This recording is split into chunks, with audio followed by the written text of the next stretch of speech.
মাঠের মাঝে পোতা হয়েছে বাঁশ, তাতে উড়ছে জাতীয় পতাকা।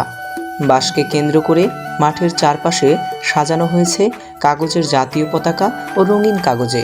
উৎসবের অবহ গ্রামের ঘরে ঘরে। বিগত কয়েকদিনে সামর্থ্য অনুযায়ী তোলা হয়েছে চাঁদা, সেই চাঁদার টাকাতেই চলছে এই আয়োজন। সকাল 8টা থেকে শুরু হওয়া এই উৎসব চলছে সারাদিন।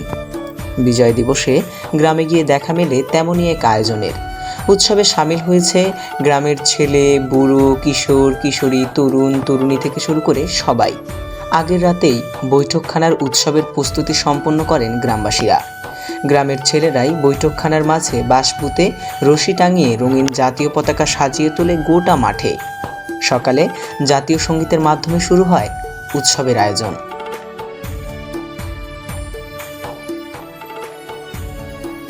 প্রথমেই শিশুদের জন্য ছিল চকলেট দৌড় প্রতিযোগিতা। মাঠের পাশেই গ্রামবাসীর জামায়াত, তারাই দর্শক। দৌড় শুরু হইতেই হই হই রই রই আনন্দে ফেটে পড়ে গ্রামবাসী। এরপর শুরু হয় শিশুদের মার্বেল খেলা, তারপর যেমন খুশি তেমন সাজো প্রতিযোগিতা, যেখানে শিশুরা কেউ সাজে বঙ্গবন্ধু, কেউ সাজে মুক্তিযুদ্ধ, কেউ বা 24-এর মুক্তিযোদ্ধা। এরপর শিশুদের মাঝে মোরগের লড়াই, দড়ি খেলা চলে। সবশেষে শুরু হয় পুকুর পাড় খেলা। শিশুরা একটি বড় বৃত্তের বাইরে থেকে লাফ দিয়ে বৃত্তের ভেতর প্রবেশ করে এবং আরেক লাফে বৃত্তের বাইরে বেরিয়ে আসে। শর্ত হলো যে দাগ স্পর্শ করবে কিংবা 2 পায়ের বদলে 1 পা ফেলবে সে বাদ পড়বে। মজার ছলে আয়োজিত এই খেলা উত্তেজনা জমে যায় গ্রামবাসীর মাঝে। সবাই প্রতীক্ষার প্রহর গুনতে থাকে কে বিজয়ী। বিজয়ী পেতে যেতেই দুপুর 1টায় ইতি নামে উৎসবের প্রথম পর্বের। দুপুরের মধ্যভোজের পর শুরু হয় গ্রামবাসীর দ্বিতীয় উৎসব পর্ব, যেখানে হাজির হয় গ্রামের কিশোর কিশোরীরা।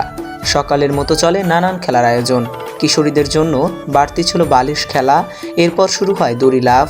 গ্রামবাসীর মাঝে বয়ে যায় আনন্দের জোয়ার। উল্লাসে চেঁচিয়ে ওঠেন, কেউ বা উচ্চ স্বরে দিয়ে যান উৎসাহ। শেষ বিকেলের নাগাদ শেষ হয় কিশোরীদের আয়োজন। সন্ধ্যা নামতেই জ্বলে ওঠে বৈঠকখানার চারকোণে লাগানো আলো। সেই আলোতে উজ্জ্বল হয়ে ওঠে মাঠখানার সম্মুখভাগ।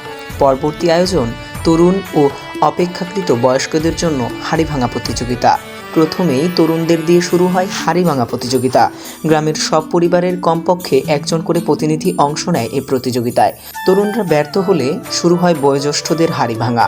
লাঠি দিয়ে মাটিতে আঘাতের স্থান থেকে হাড়ির দূরত্ব পর্যন্ত মেপে পড়ে বিজয়ী ঘোষণা করা হয়। রাতে আয়োজিত নানান প্রতিযোগিতার বিজয়ীদের মাঝে পুরস্কার বিতরণ করা হয়।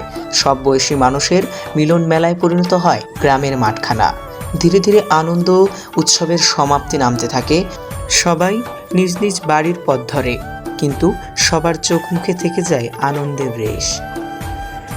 বিজয়ের আনন্দ যেমন, ঠিক তেমনই এক উৎসবমুখর পরিবেশে গ্রামের মানুষ আনন্দে উৎফুল্লিত হয়ে পড়ে এবং সেই একটি দিনের জন্য অপেক্ষা করতে থাকে। কবে আসবে 16ই ডিসেম্বর, কবে পালন করবে তারা বিজয় দিবস। আজকে পর্যন্তই। ধন্যবাদ সবাইকে।